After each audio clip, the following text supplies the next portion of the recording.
South ఇండియాలోని అతి తక్కువ ధరలకి రత్నాలనందించే ఏకైక సంస్థ 6JVR. హైదరాబాద్ నగరంలో సంచలన విషయాలు బయటికి రావడం జరిగింది.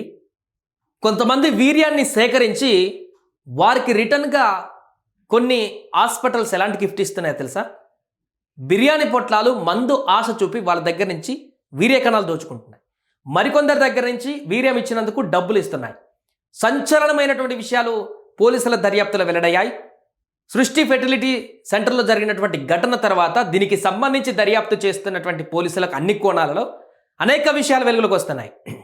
దీనిలో భాగంగా వీర్యాన్ని సేకరించి ఇతరుల వ్యక్తుల నుంచి వారికి కావలసినటువంటి డబ్బులు, ముఖ్యంగా బిచ్చగాళ్ళను కూడా వదలట్లేదు వీళ్ళు.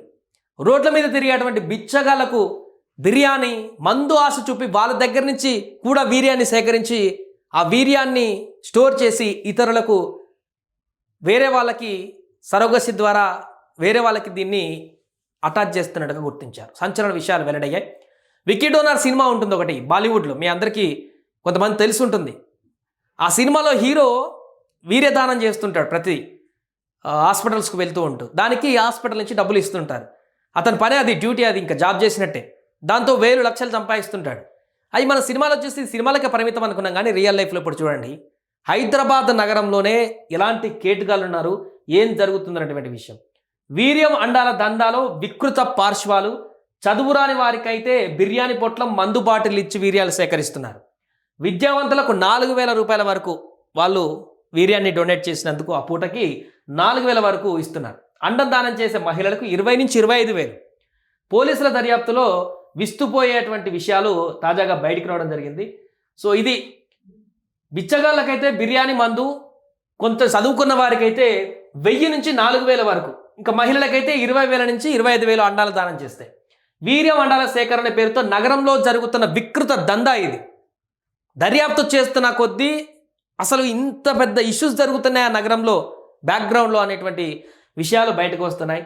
సంతాన భాగ్యం లేక దాతల నుంచి వీర్యం అండాల వంటివి కోరుకునేవారు ఆ దాతలు బాగా చదువుకున్న వారే, మంచి తెలివితేటలు కలిగిన వారే ఉండాలని భావిస్తారు. కానీ ఈ దందా నడిపేవారు వారికి అంటగడుతున్నది బిచ్చగాళ్ళు, అడ్డకూలీల వీర్యాన్ని, అండాలను, అమ్మాయిలు అయితే అండాలను కూడా.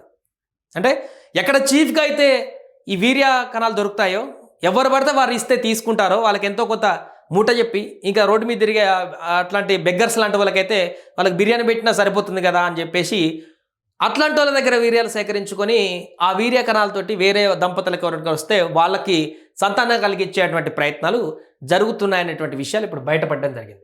Indian sperm tech cryo system clinic పేరుతో సికింద్రాబాద్లో ఈ దందా నడుపుతున్నటువంటి 7 నిందితులను అరెస్టు చేసిన పోలీసులు దీనిపైన లోతైనటువంటి దర్యాప్తు చేయగా ఈ విస్తుపోయేటువంటి విషయాలన్నీ కూడా తాజాగా బయటికి రావడం జరిగింది. ఈ క్లినిక్ మేనేజర్గా వ్యవహరిస్తున్నటువంటి పంకజ్ సోని తన వద్ద కొంతమందిని ఏజెంట్లుగా, టెక్నీషియన్లుగా నియమించుకొని ఈ దందా చేస్తున్నట్టుగా తాజాగా బయటికి రావడం జరిగింది. సో ఆర్ట్ నిబంధనల ప్రకారం ఆరోగ్యవంతులైనటువంటి వ్యక్తుల నుంచి వీర్యాన్ని సేకరించి 55 ఏళ్ల లోపు ఉన్నటువంటి వారి నుంచి వారికి అన్ని రకాల వైద్య పరీక్షలు నిర్వహించి ఇవన్నీ చేస్తూ ఉండాలి. ఎలాంటి జన్యువ్యాధులు, అంటువ్యాధులు లేని వారిని నిర్ధారించుకున్న తర్వాత, అన్ని రకాల టెస్టులు చేసిన తర్వాత ఈ వీర్యానికి సంబంధించిన దాతలు ఉంటే వారి దగ్గర నుంచి తీసుకొని ఆన్ రికార్డ్, అంటే వివరాలు బయటికి చెప్పకపోయినా వారి ఆన్ రికార్డ్ గోప్యంగా ఉంచుకునేటువంటి ఆన్ రికార్డులో ఆ పర్సన్స్కి సంబంధించిన అన్ని కూడా ఒక దాత నుంచి గరిష్టంగా 25 సార్లు మాత్రమే వీర్యాన్ని సేకరించాలనే రూల్ కూడా ఉంటుంది.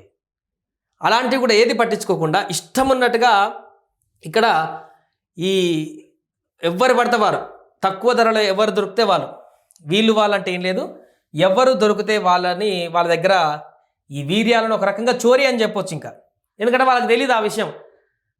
బెగ్గర్స్కి అయితే దీనివల్ల ఇంత జరుగుతుందా, ఇంత దందా నడుస్తుందా అని చెప్పేసి ఏం ఆలోచించారు. ఆ పూటకు భోజనం వస్తుందా, దానికి కావాల్సింది ఏంటి, వాళ్ళకి అసలు కొంత వీర్యం కావాలని చెప్పేసి అనుకుంటున్నారు కాబట్టి వాళ్ళకి ఇచ్చేస్తారు, సింపుల్గా అయిపోతుంది. కానీ దాని వెనక జరిగేటువంటి కుట్ర వాళ్ళకు కూడా తెలియదు. ఇంత పెద్ద స్కామ్ ఒకటి హైదరాబాద్లో జరుగుతుందనేటువంటి విషయం కూడా తాజాగా పోలీసులు దర్యాప్తులు చేసే వరకు కూడా బయటికి రాలేదు. ఒకవేళ మొన్న జరిగినటువంటి ఆ సృష్టి ఘటన తర్వాత పోలీసు అలర్ట్ అయ్యి దర్యాప్తు చేయకపోతే గుట్టుచప్పుడుగా ఇంకా జరుగుతూనే ఉండేటువంటి పరిణామం.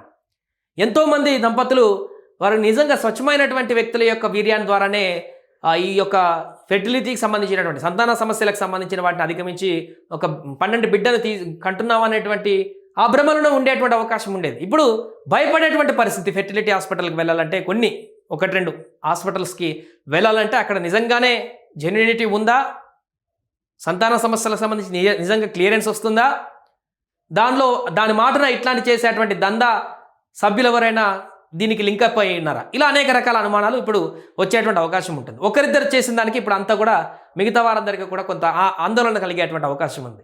కాబట్టి నగరంలో తాజాగా బయటపడినటువంటి ఈ అంశం సంచలనంగా మారింది. ఒక్కసారిగా ఇంత పెద్ద స్కామ్ జరుగుతున్న నగరంలో అనేటువంటి విషయాలు కూడా బయటికి రావడం సంచలనంగా మారింది. ఇంకా దీని వెనుక ఎవరున్నారు, పూర్తిగా దర్యాప్తు చేసి ఇంకెన్నెన్ని సెంటర్స్ ఉన్నాయి హైదరాబాద్ వ్యాప్తంగా, దాని వెనక ఇంకెవరున్నారు, ఏమన్నా ముఠా ఉందా, ఇంకెవరన్నా నడిపిస్తున్నారా దీన్ని, లేకుంటే ఎవరికి వారే ఇట్లా దందాలు చేస్తున్నారా, దీనికి సంబంధించిన అంతా కూడా దర్యాప్తు చేయాల్సి ఉంది. వాళ్ళందరినీ పూర్తిగా కఠినంగా శిక్షించాల్సిన అవసరం కూడా ఉంది.